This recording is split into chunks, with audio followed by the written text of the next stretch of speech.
Saya cuma bilang kamu harus punya nyali, itu yang disampaikan. Seorang pemimpin itu harus punya keberanian untuk melakukan tindakan-tindakan yang terukur. Saya contohkan paling sederhana. Saya punya kakak, Pondok Pesantren Al Ghazali di Kumbung. Ini di sini ada busnya, 2 busnya dari sini. Dulu tuh ketika Bima sudah nyampe 1000 lebih, pengasuh pesantren Al Ghazali itu kakak saya datang ke curhat, kok Bima ini baru 4 tahun sudah 1000, mau masuk 5 tahun ke 1000 lebih, 1300. Ini Al Ghazali sudah 16 tahun tapi santrinya masih 80. Gimana caranya seperti Bima biar cepat rombak semuanya, bubarkan santrinya.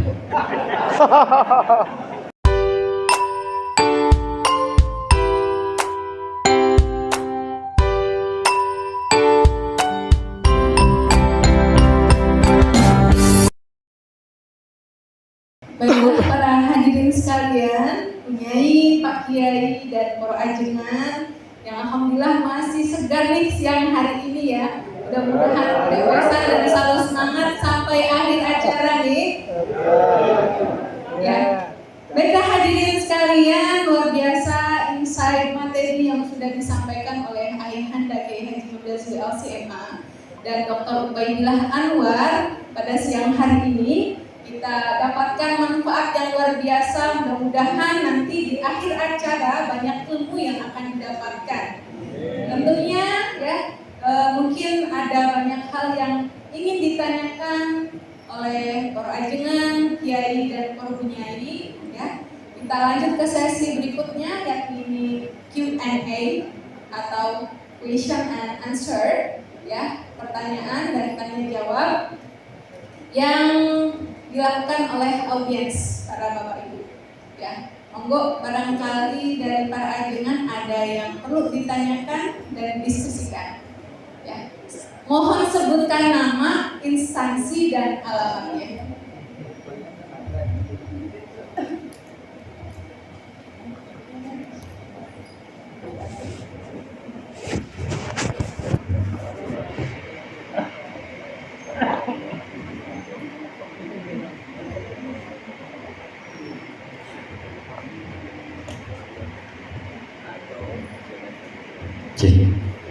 Assalamualaikum warahmatullahi wabarakatuh. Saya Abdul Aziz dari Kabupaten Cianjur. Terima kasih atas kesempatannya. Kepada yang terhormat Ayahanda, saya mau bertanya. 6 tahun kebelakang saya ini sebagai pengelola Pondok Pesantren Al-Intisam pimpinan dari Ketua PCNU Kabupaten Cianjur. Saya yang mengelola dari nol, dari awalnya sawah sampai sekarang pembangunannya sudah alhamdulillah. Santri sudah ratusan, itu dikelola oleh saya sendiri. Nah, saya mengelola pondok pesantren itu tidak terlalu sulit karena belakangnya ada Ketua PCNU. Jadi mengelolanya tidak terlalu sulit dan menyebarkannya tidak terlalu sulit juga. Nah, kemarin baru 3 bulan yang lalu saya keluar dari pondok pesantren itu dan rencana saya ingin membangun pondok pesantren sendiri yang selama ini saya berpengalaman juga. Nah, maksudnya yang saya tanyakan, bagaimana langkah pertama untuk membangun pondok pesantren sedangkan saya bukan siapa-siapa. Dulu saya mengelola karena di belakangnya ada Ketua PCNU. Sekarang saya bukan siapa-siapa dan juga saya belum punya apa-apa. Dan cita-cita saya yaitu membangun pondok pesantren sesuai apa yang saya alami. Jadi pertanyaannya itu aja. Terima kasih. Bila itu hidayah. Wassalamualaikum warahmatullahi wabarakatuh.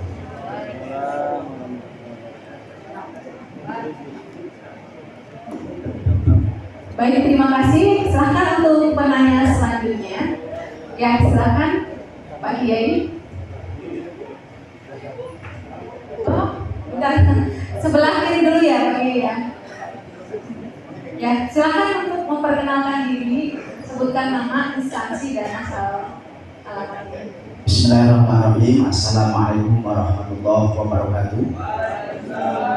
Saya hormati Romo Yai, Ayahanda yang Majelis dan semuanya. Saya Ahmad Munawir Buldani, asli Pangandaran, tetapi sekarang sedang berkhidmat, sedang merintis pondok pesantren. Dan alhamdulillah anak-anak kita di sini yang dari pesantren yang sedang kita kelola sudah ada 4 anak, dan salah satunya adalah Aina Aisyatun Nafisa yang kemarin sudah wisuda tahfidz 30 juz dan tercatat kayaknya setengah perempuan di sini. Namanya Aina. Masya Allah. Ya, terima kasih. Untuk yang selanjutnya, sebenarnya kalau di sesi ini tidak seperti sesi-sesi sebelumnya. Kalau sesi-sesi sebelumnya banyak hal-hal yang menjadi yang perlu dipertanyakan, tapi kayaknya di sesi-sesi ini mangut-mangut semua. Ini sangat luar biasa sekali, ini sangat ketat sekali. Saya izin bertanya, tapi konteks pertanyaannya mungkin tidak relevan dengan sesi ini. Tetapi karena saya sedang berhadapan dengan dok yang sangat saya kagumi, pemikiran yang luas, dan kata orang itu karena sangat kritis sekali. Jadi gini, Ayahanda, sementara ini kita sedang menghadapi zaman di mana anak-anak ini sangat-sangat dipengaruhi oleh gadget, sehingga para orang tua ini menjadikan pesantren itu sebagai solusi agar anak-anak terhindar dari bahaya gadget itu. Namun ada sebuah keprihatinan yang muncul dalam hati saya pribadi, yaitu ternyata pesantren itu hanya berhasil memisahkan anak dari gadget ketika dia di pesantren. Nah, sementara ketika dia ada waktu untuk mengambil gadget itu, jangankan saat perpulangan, pas penjelukan aja, saya menulis anak-anak sebelum bertanya apapun pasti mencari gadget. Nah, kemudian saya pribadi menyadari bahwa dari sekarang dan ke depannya, handphone atau gadget itu adalah sesuatu yang tidak bisa dipisahkan dari manusia, termasuk dari anak-anak. Nah, karena tadi beliau menyampaikan bahwa your future is our vision, masa depan kalian adalah misi kami. Saya berpikir bagaimana kalau seandainya pesantren itu membolehkan anak membawa gadget dengan kemudian dikontrol dan regulasinya kemudian itu. Tujuannya adalah bagaimana kemudian kita mendidik mereka ke depannya bisa beradaptasi dengan gadget tidak sama seperti sekarang ini. Nah, terima kasih, itu saja yang bisa saya sampaikan. Assalamualaikum warahmatullahi wabarakatuh. Tepuk tangan untuk Bapak, terima kasih. Ya, pertanyaan selanjutnya, silahkan Pak, tadi yang udah maju dari awal, Masya Allah, antusiasmenya luar biasa, tepuk tangan dulu ya. Ya. Bismillahirrahmanirrahim. Assalamualaikum warahmatullahi wabarakatuh. Perkenalkan, nama saya Nana Cahana dari Lumbing Majalengka. Terima kasih kepada Ayahanda Kiai Mauzazuli dengan undangan beliau kami bisa di sini. Sungguh pengalaman dan inovasinya luar biasa. Mudah-mudahan bisa ditiru. Pertama tentang manajemen. Bahwasanya tadi Pak Kiai menyampaikan stigma negatif tentang para asatidz yang santai kerjanya, tidak punya target, tidak semangat. Kemudian muncullah manajemen perubahan ini. Nah, dari stigma tersebut kemudian para ustadz berubah mengikuti pola dan arahan Pak Kiai itu seperti apa? Pertama, tanggapan mereka. Apakah tanggapannya itu positif? Kalau memang positif berarti ikuti. Tetapi mohon maaf, berangkat dari pengalaman saya juga sama seperti Pak Kiai tadi yang berbicara nomor pertama, Pak kedua. Saya sebelum mendirikan pesantren sendiri yang baru setahun setengah, saya sempat ketika mengelola 3 pesantren berdasarkan permintaan para pemilik yayasannya. Ada yang sistemnya modern dengan kultur PKS, ada yang sistem modern dengan kultur salaf, yang terakhir itu sekolah yang pengen dibuat pesantren. Tapi lama-kelamaan saya pengen pulang kampung karena keinginan orang tua juga. Ya, dan memang harapannya pulang kampung. Pertama itu pakai kok bisa mereka yang katanya tadi malas sebagainya bisa berubah menjadi semangat dan terarah. Dan pengalaman saya, kalau orang memang tidak sedia biasanya mentah. Kalau di Dimas pertama kok bisa malah manut semuanya, bisa-bisanya malah mendukung semuanya. Kedua, mencoba flashback ke sejarah awal yang disampaikan oleh Pak Kiai di Dimas 1 ya. Kata Pak Kiai, kalau oleh santri bertanya tentang fasilitas sebagainya, solusinya jangan masuk pondok. Masalahnya gini Pak Kiai, saya ini yang dibangun baru 500 meter persegi, sisanya 1000 meter belum dibangun. Jadi kalau nggak masuk pondok pun pasti kelihatan. Nah terkait fasilitas mereka biasanya mundur. Walaupun santrinya kami dari paling jauh dari Banten yang dititipkan itu memang ada, tapi yang dekat-dekat belum percaya. Yang dari kamu sendiri. Solusinya seperti apa? Kalau ada yang bertanya fasilitas lagi Pak Kiai.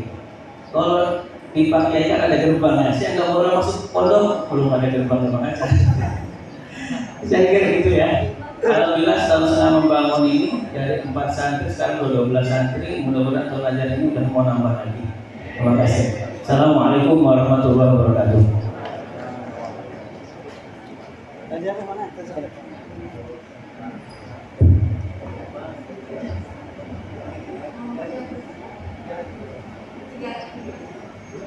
Tiga pertanyaan lagi ya, Bapak.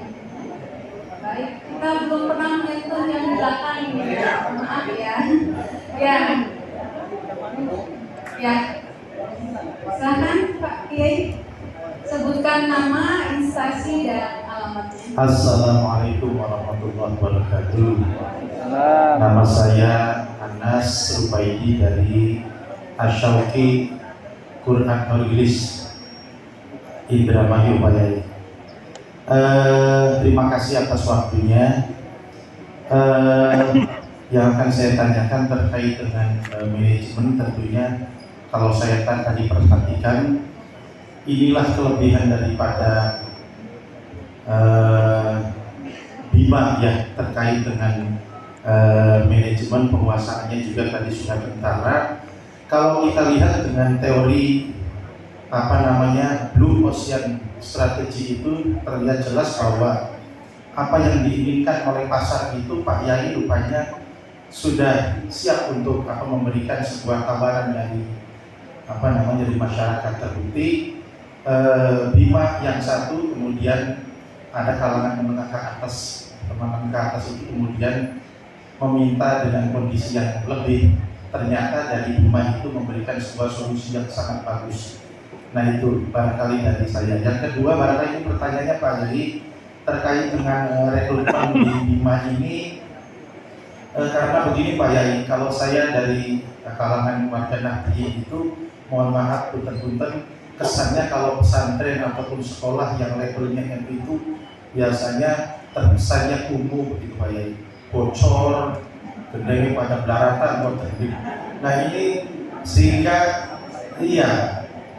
kalau saya sudah lihat misalnya Bima atau misalnya di Kaplongan, Kampus Hijau, itu luar biasa, ini memberikan sebuah kegembiraan bagi kami. Nah ini barangkali yang sangat saya minta pendapatnya, untuk rekrutmen di Bima ini apakah khusus memberikan akses kepada semua kalangan terkait dengan keyakinan Pak Yai, barangkali yang masuk di sini itu apakah dari Persis juga Pak Yai menerima gitu loh, atau dari Muhammadiyah atau dari Wahabi pun sekaligus diterima, sehingga kemudian diblend di pesantren ini menjadi sebuah keunggulan yang Pak Yai sudah nanti ditanamkan, barangkali itu Pak Yai ini. Terima kasih, mohon maaf. Assalamualaikum warahmatullahi wabarakatuh. Waalaikumsalam warahmatullahi wabarakatuh. Terima kasih Pak Kiai atas pertanyaannya. Pertanyaan yang kelima, ya Ibu Nyai, ya kita perlu mendengar suara perempuan biar segar ya Pak ya. Ya silakan Bu Nyai.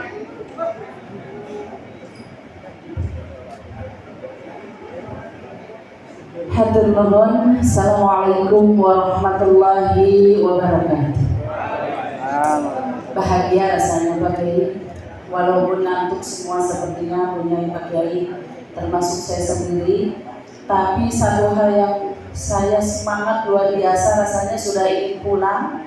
Bagaimana caranya mengaplikasikan di pesantren? Satu hal pertanyaan, ketika kami sudah berdiri pesantren sekian lama, artinya kurang lebih 16 tahun, nama saya Ibu Cici dari Pondok Pesantren Nurul Hidayah. Biar enak sederhana tadi. Jadi gini Pak Kiai, dari Ciamis, satu hal yang mungkin di antara kami ada yang sedang bermimpi bagaimana seperti Bina Insan Mulia.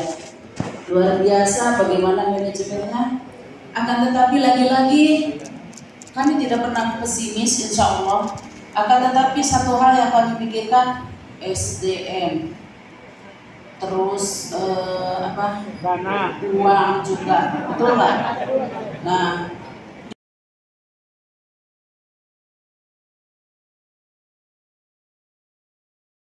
yang masih hidup, tapi santrinya sudah pada hilang. Terima kasih. Assalamualaikum warahmatullahi wabarakatuh.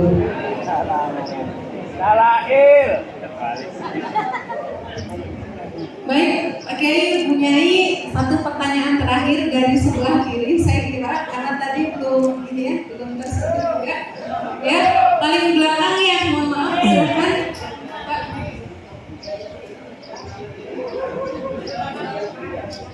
Masya Allah, luar biasa antusiasme dari para bunyai dan para kiai dengan seluruh Jawa Barat. Di tangan Bapak Ibu semuanya.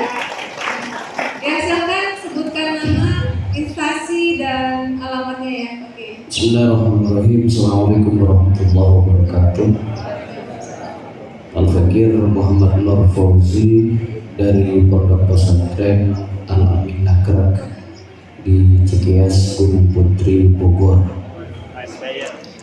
Izin bertanya ke juga kawan kami pada saat ini,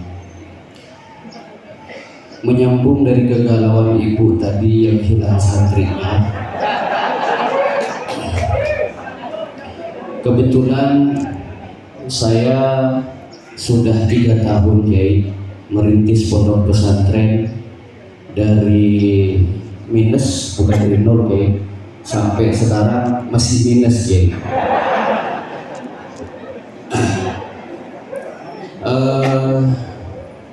Pertama begini Kiai, saat kami konsolidasi dengan teman-teman Gontor, kemudian juga teman-teman Al-Amin, pada saat itu kami diperintahkan oleh para kiai kami untuk semuanya kepada para alumninya kembali kepada hitoh, yaitu mu'adalah Kiai. Nah, sementara di sekitar kami ini masyarakatnya Kiai ini masih sangat awam terhadap program mu'adalah, dan seringkali yang saya dengar dari masyarakat sekitar itu santri-santri yang keluar dari pondok pesantren mu'adalah itu terkesan banyak bermasalah ketika mau masuk ke pondok pesantren yang bukan satu tipikal dengan mu'adalah Kiai.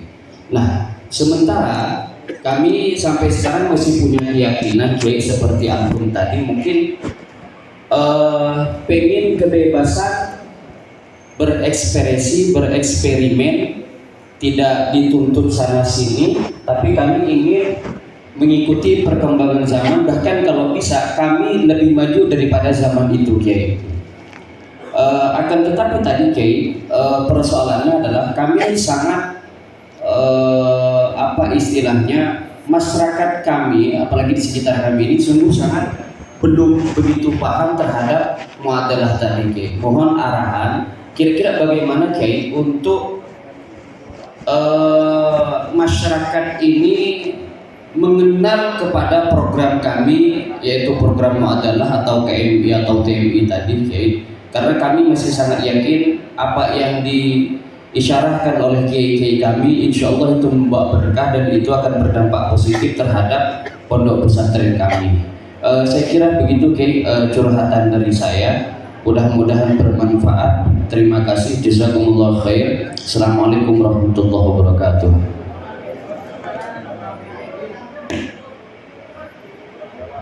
Oke, saya berikan jawaban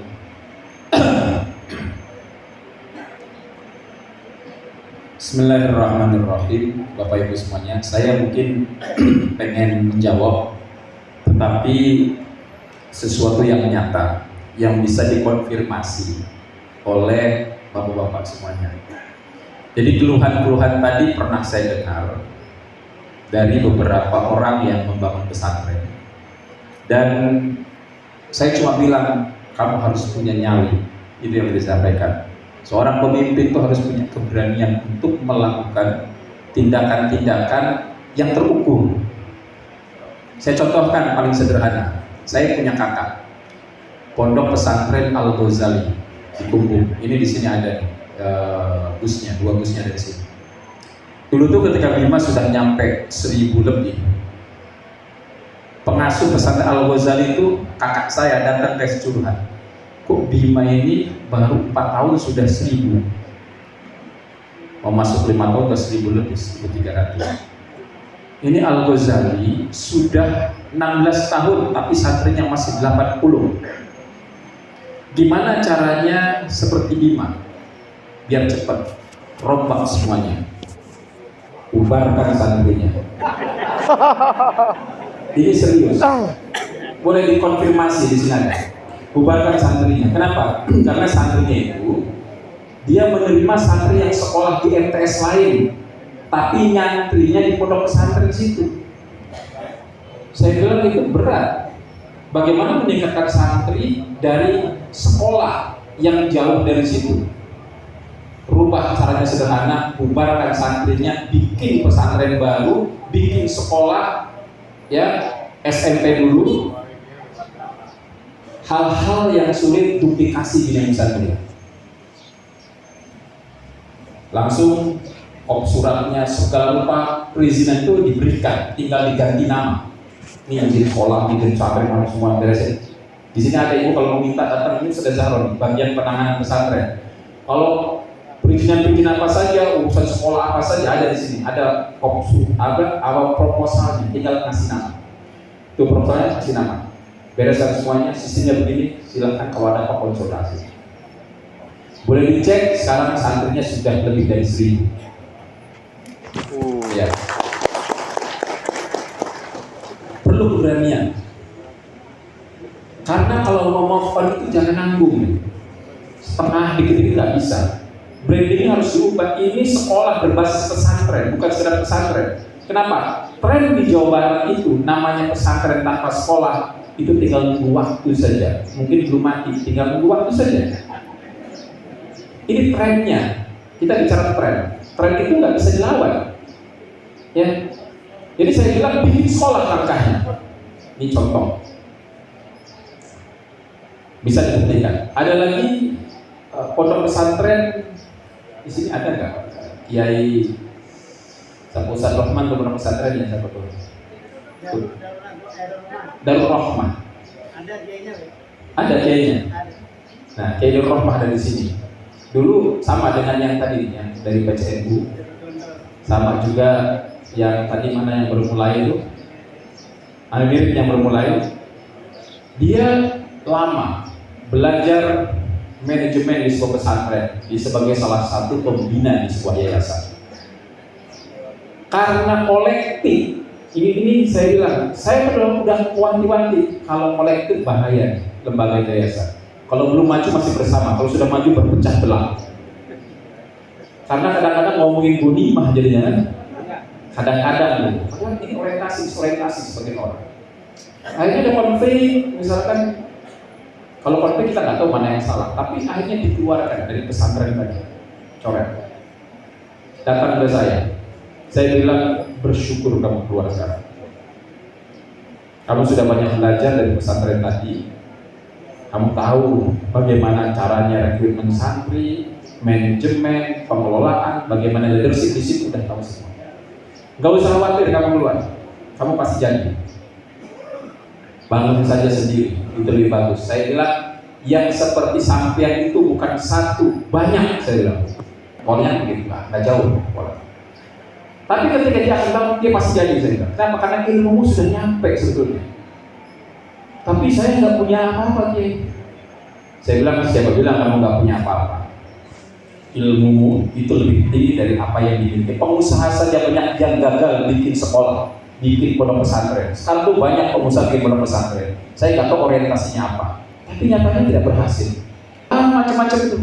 Itu pemodal besar semuanya, tapi tidak ada garansi yang namanya pemodal besar itu berjalan. Ini yang saya kira mindset yang harus diubah. Betapa banyak pondok pesantren di wilayah Bogor, Sukabumi yang dimiliki oleh para pengusaha, orang perpajakan, dokter dan sebagainya, tapi tidak jalan kok, mati. Rohnya bukan di uang sebetulnya.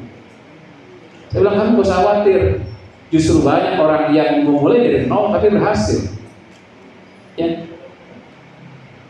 kamu gak punya apa-apa, iya, tapi orang di sekitarmu punya banyak hal. Bismillah. Maka ada Jum'ah berkah, ya. Dikit-dikit nge-WA, bikin pelahan. Ya nggak usah malu, saya bilang. Kamu minta aja ke umat, ke publik, tapi jelas terukur. Mau beli tanah, bikin proposal, nge-WA ke semua nomor yang dimiliki, kan gitu. Dari mulai nggak punya tanah sekarang sudah hektar. Dari mulai nggak punya bangunan sekarang sudah 300 lebih. Tuh ini beliau ini. Ini bisa bertestimoni. Ini sampai isinya PNS ya waktu itu. PNS. Kalau saya tinggalkan. Bismillah Allah bisa. Gak lama, gak nyampe 5 tahun sekarang sudah 300 lebih. Ya, 400 ya, udah 400 santri. Kenapa? Banyak publik yang kalau kita serius, konsepnya jelas, orang mau bantu. Beli tanah sekian, orang bantu. Ini testimoni nyata. Ya, bangunan besar sekarang 400. Saya lewat pesantren ini, tapi nggak mampir. Ngecek aja lewat. Alhamdulillah, saya senang lihatnya.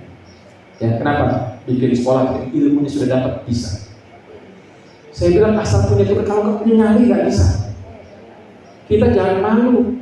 Kita membangun untuk kemaslahatan publik. Ini contoh lagi. Ada contoh di sini pondok pesantren di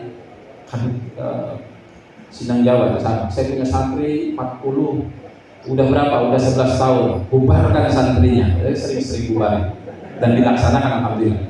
Semua yang saya bilang bubarkan. Bikin sekolahnya khusus yang mau sekolah plus berbasis pesantren sekolah. Sekarang sudah 200 di sini deh. Ya. Ada lagi Maulana ya.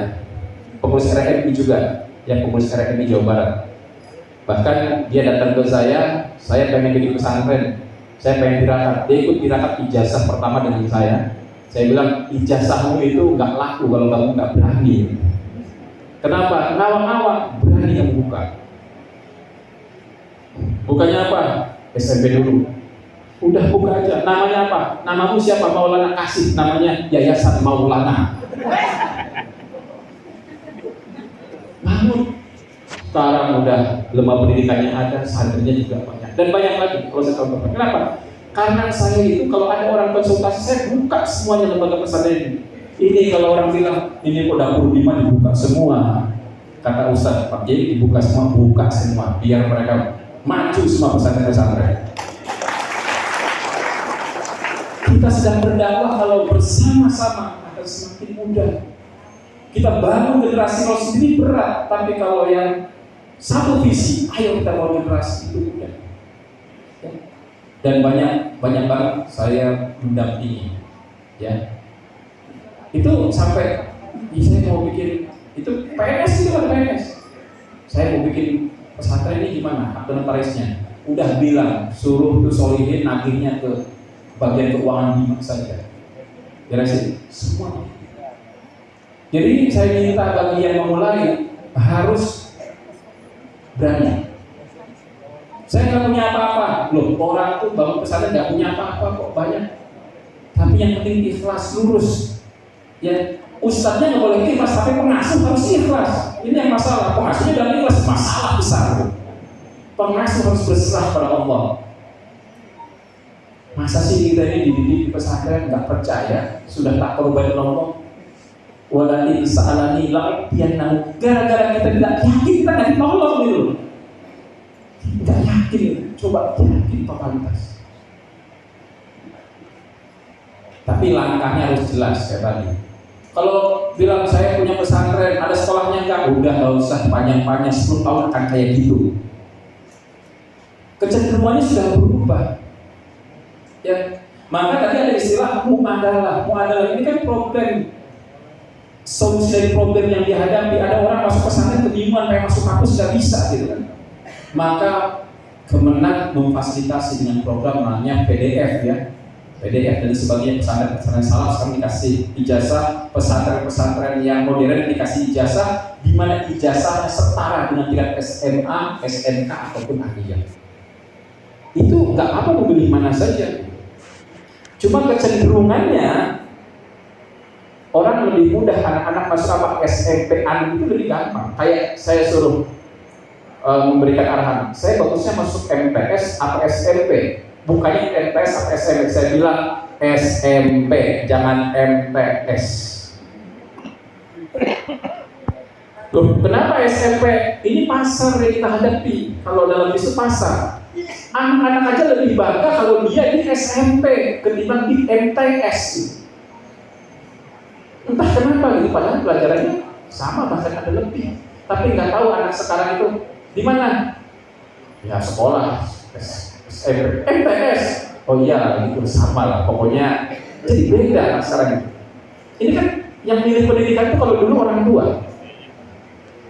Sekarang Bapak Ibu semua yang berubah, yang memilih pendidikan tingkat SMP bukan orang tua, tapi anak secara mayoritas. 80% pendidikan sekolah yang memilih itu anak, bukan orang tua. Boleh tanya bagian PPDB Bima, setiap yang datang ditanya, anak saya sudah daftar di tapi tetap butuh pengen ke Bina Insan Mulia, padahal sudah bayar. Ya terserah gitu kan kalau gitu kan. Dan orang tua kan bisa menolak keinginan anak sekarang, karena anak itu adalah raja. Hari ini ya. Jadi pemilihan sekolah itu ditentukan oleh anak, maka tren anak seperti apa? Nah kalau ibu pengen iklannya jangan di Facebook, iklannya TikTok. Yang Facebook tuh orang tuanya pengen, anaknya nggak pengen. Anaknya lihatnya TikTok, udah pesantren bagus nih, ini asik nih, ini bebas nih, ini menarik nih, kan gitu. Jadi saya kira harus paham situasi hari ini, anak yang paling utama. Maka di Bima itu yang lebih diutamakan adalah kenyamanan anak di sini. Ya, saya yakin forum kiai, forum ini paham situasi hari ini. Yang pendidikan itu mayoritas anak-anak, 80%. Anaknya pengen ini, orang tua ngikutin. Malah survei didatangi ke pesantren itu suruh milih anaknya pesantren yang mana, nah begitu kan? Berarti apa yang menjadi keinginan anak-anak itu dibuka dong di pesantren. Makanya itu saya tanya, saya itu rekrutmen pertama saya di Jakarta. Rekrutmen pertama itu jumlah siswa yang terima 34. Saya nggak tahu mana, tahu ada santri ya 34. Saya cuma bilang buka pendaftaran, kalau ada uang pendaftaran buat kamu marketing semuanya. Ya, pada siswanya kita kelola. Saya berpikir pengen bangun dakwah dulu gitu. Karena di sini tuh dulu ada Buya Yahya ya. Saya pengen bangun televisi Bima TV, saya bangun Bima TV, konsentrasi Bima TV. Saya nggak mikirin kesana, udah gampang kan. Saya TV dulu. Apa yang terjadi? Tahun kedua Bima itu drop dari 34 cuma dapat 18 siswanya. Kenapa? Karena saya serahkan ke orang. Saya ngenes juga gitu. Ini saya di Jakarta dapat 34. Saya di sini dapat 18. Karena saya nggak terlibat. Saya ngerasa saya ini kiai. Kalau kiai kan dengan duduk manis, anak-anak suruh ngurus PPDB. Wah rusak ini, saya bilang ini. Ini orang datang kok nggak pada jadi, yang datang banyak tapi yang datang nggak ada ini. Berarti harus di brainwash nih orang-orang datang. PPDB di tahun ketiga haram hukumnya Sivitas menerima orang yang daftar PPDB. Semua yang PPDB harus ketemu dengan saya. Gak boleh kalian nyentuh-nyentuh itu urusan saya. Kalian cuma bawa nih pakai yang daftar. Saya yang ngomong dengan dia. Saya ngomong tentang misi pondok pesantren. Kita pengen mendidik begini. Dia kenal dengan saya ngobrol panjang. Di tahun ketiga kita nyampe 320. Perubahan dari 18 ke 320 itu angkanya luar biasa, 2000%. Kenapa? Karena saya langsung hadapi wali santri. Ini kan lembaga baru. Bagaimana mereka yakin Kalau visi kita jelas, kita sampaikan, saya juga bisa menyentuh anaknya. Nah, gimana? Saya kan beda, anaknya juga beda. Oh, yang lain kan nggak bisa. Ya, ada apa nih? Coba dimakan apelnya. Itu sentuhan-sentuhan emosional. Nah, saya bilang kalau pesantren masih kecil nggak usah gagah-gagahan. Ada tim PPDB, udah kiainya turun aja, didoktrin tuh orang tua wali santrinya. Kita tunjukkan, ya di sini memang santrinya sedikit, tapi karena dengan sedikit, insya Allah saya akan lebih fokus. Kalau pesantrennya besar, tidak akan terkelola. Mungkin kalau di sini kan saya akan langsung, saya akan turun, saya ngobrol aja. Satu orang ngobrol 1,5 jam, harus eksekusi. Ya, kalau nggak bayar sekarang, nggak usah daftar lagi saya bilang. Semua daftar 325. Lihat di Bima ini. Tahun selanjutnya saya turun 500 sekian. Habis itu saya serahkan semuanya. Betapa lelahnya jadi kiai plus marketing pesantren. Tapi saya bilang harus kita, karena kita yang tahu mau dibawa kemana di pesantren. Beda kalau sekarang udah tahu kesananya, udah tahu ngerti semua kelebihan kita apa kita. Orang sudah memilih. Kalau dari awal kita harus tunjukkan ke wali santri ke santri ini loh, pesantren kita walaupun kecil kita akan fokus melayani segala rupa, itu harus kita. Jadi saya tangannya sendiri, yang wakil ketua RRI PBNU nanganin wali santri PPDB. Kenapa? Nggak apa-apa. Kenapa? Karena saya ingin memastikan setiap orang datang harus daftar. Tidak boleh hanya orang datang cari tahu. Jadi saya bukan sebagai informan, bukan orang nanya saya bukan. Saya jelaskan semuanya dengan serius. Ini loh programnya, ini nanti begini. Insya Allah dia senang anaknya disentuh, dia senang kita beri garansi. Ya, udah santai aja, tenang. Insya Allah kita kamu. Ya, ada sesi kita kasih minum dia, minum. Iya kan? Jadi saya kira tidak perlu khawatir. Ya banyak. Saya ini puluhan lembaga yang saya dampingi ya, sampai besar ya. Setidaknya saya kasih semangat. Kadang-kadang ngirim semen juga, ngirim besi juga, gitu kan? Kadang-kadang saya semampu saja. Apa yang bisa? Oke.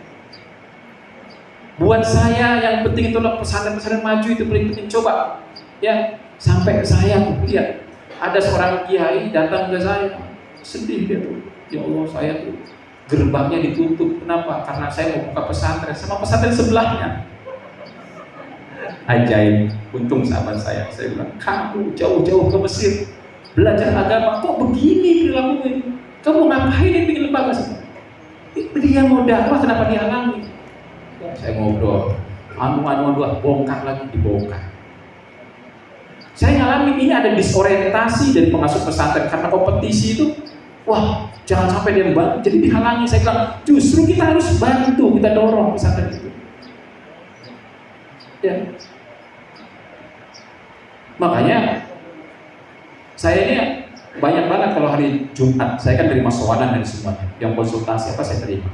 Saya tidak menerima tamu di hari lain, jadi mohon maaf. Jadi kalau Bapak datang ke sini hari apa saja, pasti diusir sama satpam. Bukan karena apa-apa, saya ini ngurus pesantren dari pagi sampai sore. Dari bangunan, ngaji, mau motivasi, controlling, rapat. Saya nggak bisa seperti yang lain. Ya, saya total di sini. Tamu hanya hari Jumat. Jumat baru dari pagi sampai malam saya terima tamu dari mana-mana. Yang studi banding silakan. Yang studi banding datangnya hari Jumat. Ini siapin snack, siapin makan di sini kalau studi banding 5 bis aja kita sediain, apalagi cuma 10 orang. Kenapa? Tujuan Bima ini untuk berbagi. Karena dulu saya riset hasilnya begini, disampaikan nggak diterima, kita sudah contohkan. Ayo kita maju bareng-bareng, kita maju. Ya. Jadi silakan, yang nggak puas bawa kiainya, bawa pasukannya studi banding. Sistem semuanya lebih detail lagi bisa dilakukan di Arjuna. Jadi di hari lain mohon maaf, saya nggak bisa bantu. Saya juga nggak bisa terlalu banyak baca SMS ya, WA apa tuh, paling ya gitu doang. Ya kalau yang punten saya nggak bisa. Saya ini totalitas buat pesantren. Hidup dan mati saya ini untuk pesantren. Liburan tidak libur, ya ngapain saya pesantren aja, konsentrasi. Ya, anak saya tuh nggak bisa diantar ke luar negeri kemana, saya nggak pernah. Pesantren aja nggak pernah saya antar. Oh, pesantren aja, silakan, saya konsentrasi di sini. Ya. Bahkan saya konsentrasi pesantren, saya tidak pernah. Udah berapa tahun nih? Udah ada berapa tahun? 5-7 tahun. Saya nggak pernah datang ke kondangan. Jadi Bapak kalau ngasih kondangan ke saya, Pak Kiai ini, hasilnya saya nggak akan datang. Tapi kalau kita ditransfer, saya transfer. Apa kondangan enggak? Bukan hanya siapa saudara saya di sini ada juga, ya. Sepupu saya itu menikahkan, kakak saya nikahkan, saya nggak datang. Saya punten yang nggak bisa datang, transfer saja. Saya nggak pernah datang. Saudara siapa saja saya nggak pernah datang, nggak bisa saya undang. Wali santri nggak ada yang saya datangi. Saya bilang kalau saya ngeladenin undangan, saya bukan ngurusin santri, saya ngurusin wali santri. Kalau wali santrinya dari 4.000 ini misalkan ada 300 saja satu tahun yang punya hajat, kita keliling, lah santrinya gimana ini? Kita harus kontrol total. Ya, itulah kenapa saya nggak aktif di organisasi. Saya diminta pengurus apapun saya nggak mau, apalagi partai. Enggak. Kalau punya kebutuhan kesini aja siapapun. Saya nggak bisa diundang. Gak ada yang bisa undang saya. Partai ini anggota dewan sudah kumpul semua. Pakai tolong nanti misi ini nggak bisa. Dewannya sudah kumpul di sini. Jadi di sini gedung ini kumpul baru saya kasih malam. Ya. Kenapa? Nanti itu bahaya kalau saya datang loh. Kalau orang-orang dewan datang, kalau ini nggak bisa. Sosialisasi apapun harus di sini. Jadi itu komitmen saya, concern, fokus. Santri itu adalah segalanya. Santri itu nomor 1. Jadi saya berharap yang baru-baru mulai, bismillah, tawakkalullah, semangat ya. Gak usah khawatir, itu belajar tuh sama Kiai. Ini pengurus RMI juga ya, bisa LDNU bisa memberikan pencerahan karena bukti nyata dalam hanya berapa tahun, 5 tahun sudah 400. Tapi ikut aturannya jangan ngeyel gitu. Udah kamu buka sekolah, soalnya Anwar ya wis. Buka sekolah kalau punya pesantren. Jangan ada ngaliah, MTS, SMP, SMA, SMK. Itu lebih ringan. Tapi kalau pengen berat nggak apa-apa buka MA. Tren masalahnya ini kan anak-anak muda yang kita rangkul. Entah kenapa gitu. Saya bikin aliyah, tapi saya buat madrasah aliyah unggulan bertaraf internasional, baru orang semangat untuk internasional. Nama itu penting kan, tapi cuma madrasah aliyah al-ikhlas gitu kan. Orang nggak milih dari namanya udah. Enggak, anak sekarang tuh beda. Sampai saya buat nama itu dulu dianggap pesantren yang PKS ya, karena SMPIT Bina Insan Mulia gitu. Saya bilang saya itu hadir untuk semua. Jadi kalau tadi ada pertanyaan, bagaimana kalau ada Sivitas 5 yang bukan NU, saya terima. Jangankan tidak NU, kafir pun saya terima gitu. Ya. Kita yang kita carikan ilmunya. Ya, ideologi itu ada pilihan-pilihan orang. Saya tetap Nahdlatul Ulama, tapi saya tidak pernah menganggap yang berbeda itu salah. Enggak. Cuma berbeda, mungkin dia dalilnya lemah. Dia kurang ilmu menurut saya itu saja. Karena nggak tahu hadis ini juga ada ini mutawatir ini. Kan itu aja. Tapi dia ada penjelasan dasarnya, salahnya di mana gitu. Nanti kita ketemu di surga cuma beda kamar doang. Yang satu bugainfil, yang satu oh iya, kita dulu berantem di dunia, sama-sama dakwah kok bermusuhan. Kalau dibilang Bina Insan itu NU enggak? Ya NU. Tapi kalau urusan bid'ah lebih bid'ah dari PKS. Ya. Dan kita mengikuti bid'ahnya PKS. Contoh, sholat duha berjamaah itu ada nggak sih di komunitas NU? Adanya di mana? Kita yang hari sholat Jumat berjamaah. Ditanya kenapa? Tabi'an di PKS. Di mana salahnya? Saya bilang, nggak apa-apa, membiasakan itu. Sholat tahajud berjamaah. Di sini tiap malam semua tahajud. Di Bima 2 ini 12 rakaat kalau masalahnya. Tiap malam kita tahajud 12 rakaat, tidak ada anak di sini. Tahajudnya sama dengan tapi ada jamaahnya itu sama dengan, nggak apa-apa dibilang PKS. Kita ingin menunjukkan ke orang bahwa yang ahlul bid'ah itu diantaranya PKS. Nggak ada zaman Rasulullah. Kita tiru supaya ngasih tahu kita sama-sama ahlul bid'ah. Nggak usah saling menunjukkan begitu. Jadi di sini nggak alergi dengan apapun. Ada yang dari PKS, Persis juga ada guru matematika. Jadi gini, guru-guru eksak sains itu dari kampus-kampus negeri. Di sini guru-guru eksak itu dari kampus negeri. Karena kampus negeri kan jarang orang NU. Betul nggak? Jadi kita terima gurunya panjang, nggak apa-apa masuk. Tapi kan ngaji tiap malam dengan saya. Ngaji di salah hadis sunnah wal jamaah. Akhirnya dia menjadi lebih NU dari orang NU sendiri. Saya itu nggak alergi dengan yang begitu, ya. Kalau ketua PKK, HP datang ke sini, mau datang dia datang aja kalau ngobrol. Mau ngisi mana? Ayo ngisi ya Pak. Silakan. Kamu nggak bisa ubah santri saya ngadepin tiap hari gitu. Kamu ngisi mau berubah enggak? Saya nggak akan nolak ada orang dakwah di sini beda paham, nggak apa sekali sama-sama bagus gitu. Tapi saya jaga kalau hal yang bahaya saya tetap jaga. Kenapa? Kita ini kurang pede ngadepin orang yang berbeda kan? Kita ngadepin tiap hari ada orang berceramah dilarang ceramah, itu masalah kita ini. Dan kamu biarkan saja, kalau salah tinggal dibenarkan. Dia pulang kita datangin jamaah itu kan, betul itu, tahu nggak ini hadisnya, ini anunya. Itu kalau kita pede dan pintar, gampang sekali kan? Bukan cara-cara seperti dalam dakwah. Ya, mungkin juga nilainya bagus dan saya kira tidak perlu berhadapan. Silakan. Bagus juga kita ini meniru beberapa lembaga pendidikan berideologi non-NU. Bagaimana harus banyak belajar. Saya tidak pernah membedakan belajar kemana. Saya kemanapun belajar. Karena dulu riset kita cek kenapa ya lembaga-lembaga ini maju. Oh begini lembaga ini maju. Kenapa sih lembaga ini model? Oh begini. Kita banyak belajar. Nah ini untuk kemajuan kita bersama. Ya, maka di Bima ini ya Ibu bisa lihat kalau acara baru banyak yang pakai cadar segala rupa, ada masalah. Tapi orang bercadar, orang macam-macam tiap bulan istighosah bulanan. Jadi tidak perlu alergi. Di surga kita bareng-bareng. Man qala la ilaha illallah dakhalal jannah. Itu tandanya kita ahli sunnah wal jamaah, ta'adul, tawazun dan tasamuh. Jadi kalau ada orang yang anti dengan yang lain, berarti tidak tasamuh, bukan aswaja. Ya.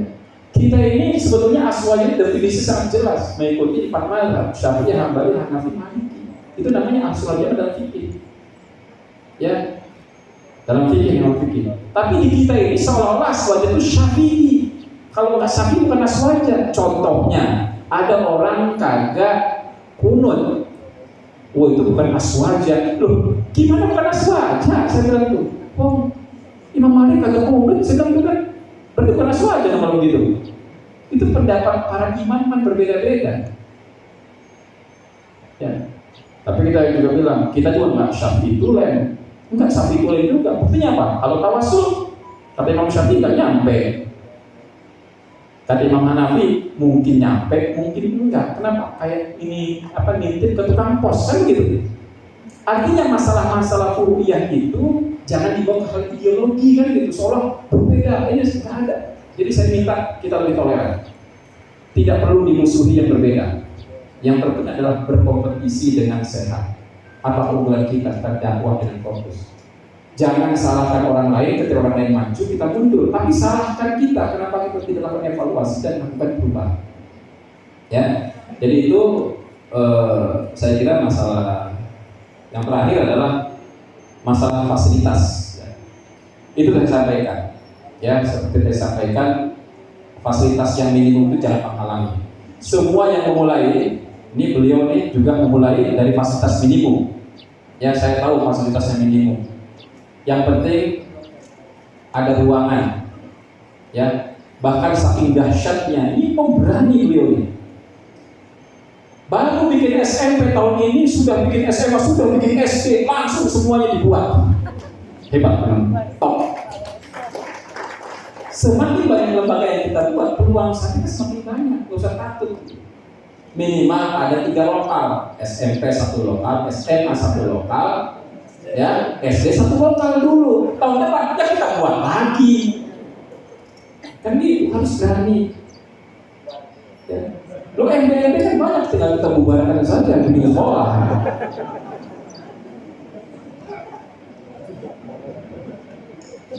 Itu paling gampangnya.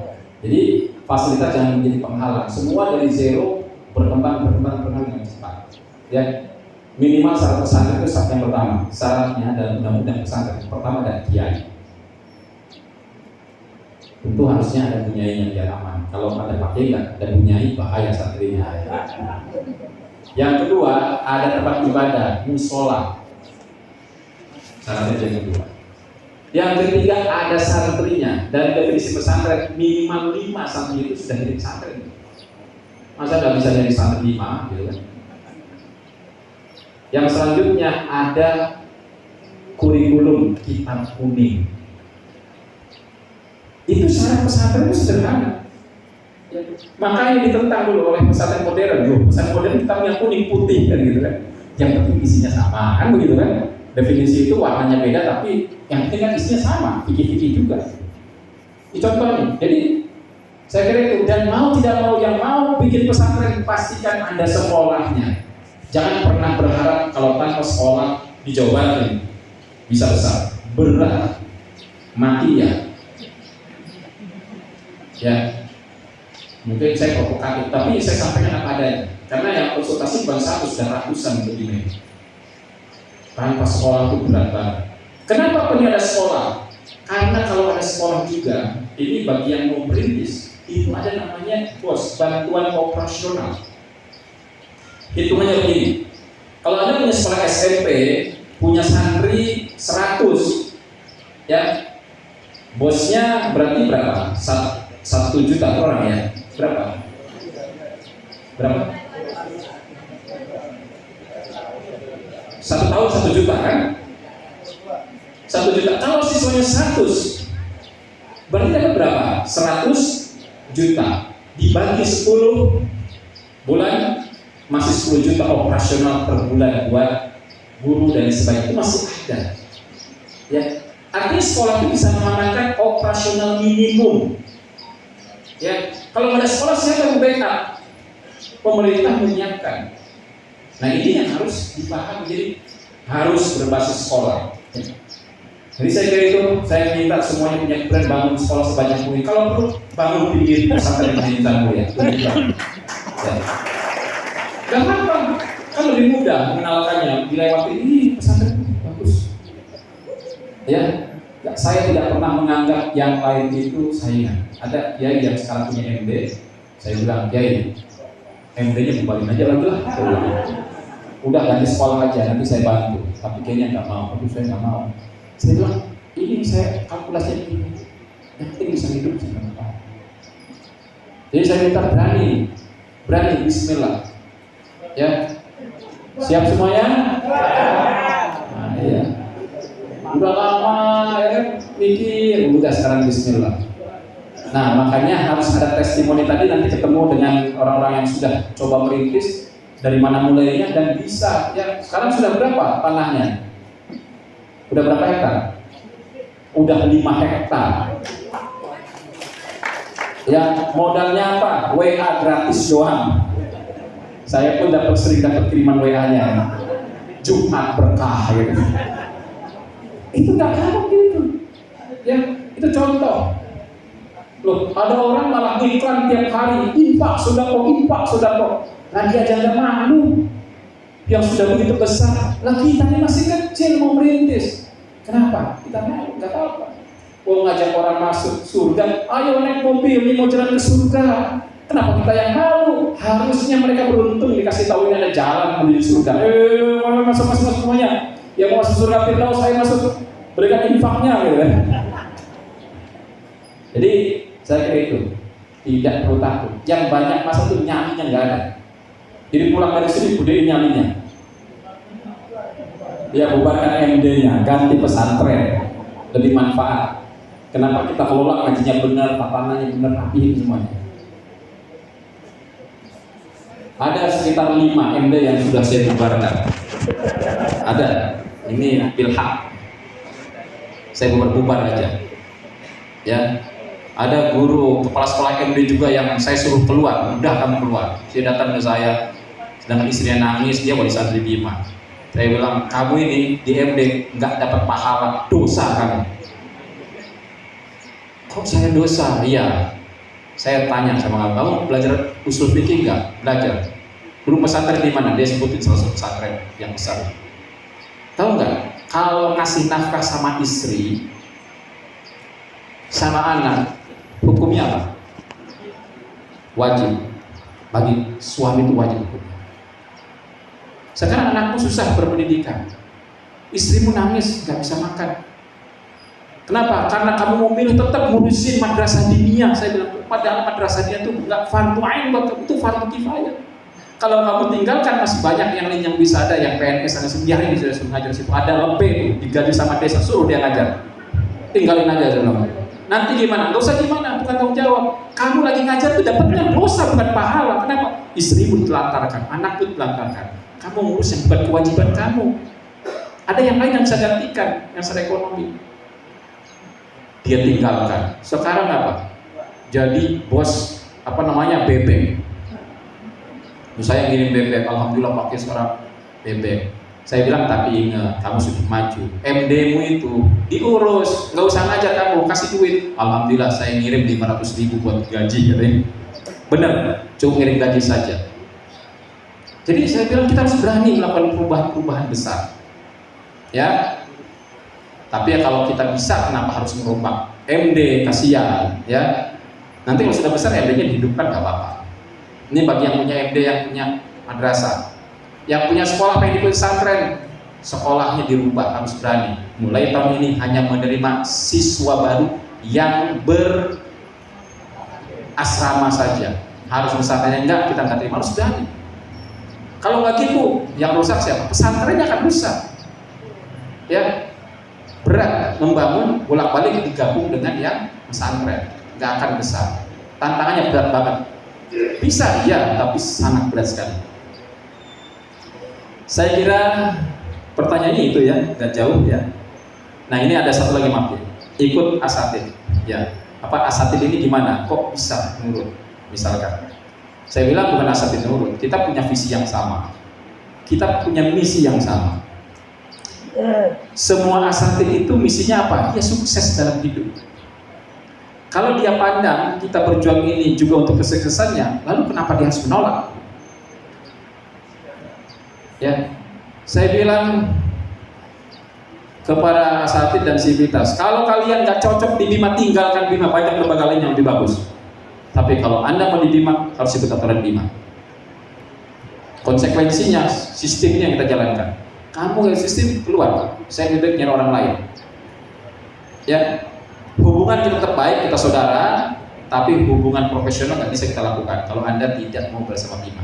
Itu jadi diedukasi, ditingkatin skillnya, dimotivasi, akhirnya kita bisa jalan bareng. Kalau nggak gitu nggak bisa. Gimana asatid dari pondok-pondok salaf itu kemudian harus ngomong bahasa Inggris gitu kan? Dipaksa pelan-pelan, kurikulumnya dirubah. Nanti di masa ke depan juga pakai bahasa Inggris semuanya.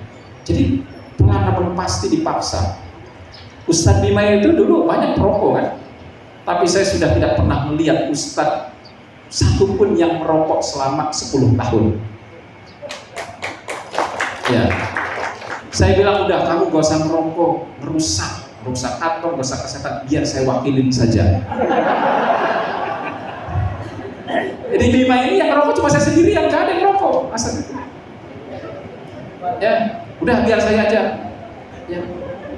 Jadi larangan merokok itu buat santri dan buat sivitas. Kalau ada yang merokok, Ustaz saya keluarin. Di sini tegas, boleh tanya ke sivitas. Gak ada yang berani merokok di sini. Bener saya tegas, keluarin saya. Keluar kamu. Kalau mau masih merokok. Ya. Tapi kalau kamu nanti sudah anggota dewan, bebas. Di Bima sebelum jadi anggota dewan, di Bima ini gak boleh. Kalau sudah jadi pejabat boleh. Kenapa? Kamu di hadapan santri. saya adalah korban, belum bisa berhenti kan gitu. Jadi itu saya bilang, ya siapa sih yang diinginkan kalian itu apa? Saya bilang, pendidikan oke, jalan-jalan oke, umroh oke, apa sih? Jadi saya kira di Bima ini satu alur ya, jalan bareng apa bareng, karena kita punya misi yang sama, kita kesuksesan bersama Allah. Ya, jadi saya kira kalau kita terapkan, insya Allah bisa. Dan saya berharap bagi para yang pemula itu nggak apa-apa kalau ada kesempatan datang ke sini yang ngobrol. Ya, oh saya gimana sih pengurusannya? Di sini dokumennya udah dilengkapi semuanya. Nih SMK perizinnya, nih SMP nih, nih tinggal ganti ini saja, ininya nanti. Ada sistem di sini yang bantu semua lembaga yang mau merintis misalkan. Ya, insya Allah di sini tidak ada ilmu yang ditutup-tutupi. Semuanya ada. Bahkan nanti ibu pulang ini tinggal barcode aja, klik buku saya Without Box Thinking langsung masuk. Itu tentang konsep sebuah pesantren itu dari A sampai Z. Yang dulu di koran-koran itu saya clipping tentang sistem Bima lebih lengkap, tinggal klik saja. Ini ibu sebelum pulang klik pakai HP ya, HP-nya Android, nggak boleh yang Nokia zaman dulu ya. Udah langsung masuk, tinggal dibaca, dipelajari ya. Kalau pengen apa buku apapun, ini buku aturan anak, semuanya akan diberi oleh kita. Ayo kita bareng-bareng. Saya lebih bahagia melihat banyak pesantren maju. Biarkan Bima seperti ini saja. Ya, jadi intinya adalah ayo kita sebut pada pertemuan hari ini tentu nggak bisa selesai, betul nggak? Karena setiap orang punya masalahnya sendiri kan gitu. Nah masalahnya itu pemecahannya gimana? Kita bisa ada komunikasi hari Jumat misalkan. Saya pengen lebih jelas lagi, datang hari Jumat bawa tim medianya di sini nanti ada namanya studi banding. Kalau hari Jumat di sini ramai Bu. Dari Jawa Timur, dari Lampung, dari Medan, dari mana-mana orang studi banding. Kita bikin tim khususnya di sini. Ya, saya studi banding dari luar, datang aja. Satu bis nggak apa-apa. Dari Jawa Timur, kamu satu bis, dua bis, kadang pinter mereka itu. Dari sana pengen ziarah ke Wali Songo, biar bisa istirahat, makan gratis, studi banding dulu ke Bima. Dari sini ke Gunung Jati, nggak apa-apa, saya kan dapat dua ilmu. Ya, pertama silaturahim, yang kedua dapat ilmu studi banding. Enggak, di sini terbuka. Yang penting konfirmasi sebelum datang. Konfirmasi kami dari ini mau studi banding. Pasti ditanya sama sedakim. Ada berapa orang sana sedakim? Ada berapa orang? 400 orang kita siapin snack sama makan. Karena kita ini memuliakan tamu itu paling utama di Bima dari dulu. Siapapun yang menjadi tamu itu harus diamankan makannya. Jadi kalau kenapa Jumat harus daftar dulu?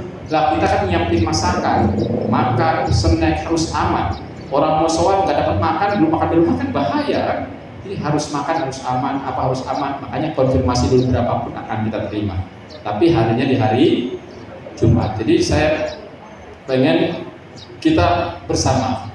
Nahnu, bukan saya, tapi nahnu kita nih. Kita komunitas pesantren khusus di Jawa Barat. Ini ada dari Lampung juga banyak, dari Jawa Timur, dari Sulawesi, dari tadi ada dari mana lagi, dari beberapa dari Brebes, dari mana sebetulnya. Peluangnya buat buat Jawa Barat, tapi ada yang kekeh gitu kan, daftar. Maka panitia bilang ini kalau daftar dapat barcode, tapi transportnya transport Jawa Barat, nggak apa-apa katanya. Ya udah gitu, karena ini kuotanya untuk Jawa Barat, nanti baru Jawa Tengah. Ya, jadi sebetulnya seperti itu Bapak Ibu semuanya, dan saya kira kita cukup udah jam 4 ya. Bagi yang ijazah dalail ya, mungkin kita teruskan setengah jam cukup ya. Oke, Bapak Ibu semuanya, bagi yang pengen melaksanakan ibadah umroh gratis ya, silahkan tulis di kertas ya, tulis nama ya, nama dan pondok pesantrennya. Nanti akan ada undian lepas ini, berarti setelah ini mungkin bulan ini atau bulan depan akan melaksanakan ibadah umroh. Ada juga bonus yang saya berikan ini jalan-jalan ke Malaysia. Boleh minta kertasnya Pak? Ada ijazah Wali Songo untuk 1 bis. Ya. Oh iya Pak. Aduh, kirang sopan. 1 bis wilayah Priangan. Kirang sopan. 1 bis wilayah Ciayu Majakuning. Ya. 1 bis lagi mana ya? Hah? Oh ya, wilayah Bogor Sukabumi ya. Oke. Jadi semua transportnya gratis, uang makan juga dikasih, semua tinggal duduk manis ya. Untuk berarti 180 dari seluruh peserta. Berdoa semua agar mendapatkan ziarah Wali Songo. Biar umrohnya buat yang lain saja ya. Yang sudah umroh nggak usah ngisi lagi, umroh kok masih ngisi lagi, berikan yang belum, ya. Ada ijazah Hotel Aston, 10 kamar Hotel Aston, ya. Tulis nama di Solawatin, ini adanya banyak nih, 200 orang lebih ya. Ada umroh, ada wisata Malaysia, ada Aston 10 kamar. Ada ziarah Wali Songo 3 bis, ya. Saya minta nanti bagian pengelolanya, wilayah-wilayahnya, ya. Saya kira itu. Ya. Oke, terima kasih atas penyampaian materi yang sudah diberikan, ya. Bukan hanya materi tapi ilmu, ya, yang mudah-mudahan nanti setelah dari sini akan langsung diaplikasikan oleh para pengasuh semua, ya. Mudah-mudahan dapat manfaat juga. Tapi sebelum itu, Pak Kiai, beranjak ke selanjutnya, acara selanjutnya, mohon izin ada pengasuh yang mau memberikan syair untuk Pak Kiai, ya, yang akan disampaikan oleh Kiai Muhammad Muhammad dari Pondok Pesantren Ilmu Al-Quran Cimas Bogor. Pada beliau kami persilahkan. Assalamualaikum warahmatullahi wabarakatuh. Terima kasih Kiai atas waktunya. Sebelum kita mulai ijazah Al-Qail, izinkan Al-Fakir memberikan apresiasi yang terbesar untuk Kiai Haji Jazuli, Imam Jazuli, dan juga Pondok Pesantren Bina Islam Mulia yang telah memberikan kami kesempatan untuk mendapatkan ilmu yang luar biasa ini. Kita aplaus beliau dulu. Baik, saya tadi iseng-iseng Kiai bikin syair ini 4 baris, 4 larik. Ini mungkin syair hanya sekedar biasa, tapi semoga ini sebagai wujud terima kasih kami untuk pesantren ini. Bismillahirrahmanirrahim. Belajar manajemen pondok dengan Kiai Jazuli. Besar anugerah datang padanya berkali-kali. Betapa banyak ilmu pengalaman dapat digali. Begitu nikmat, semoga bisa terulang kembali.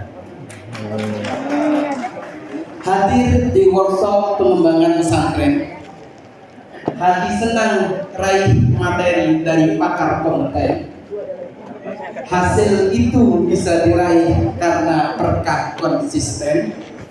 Harap semoga jariah ini kelak bisa dipanen.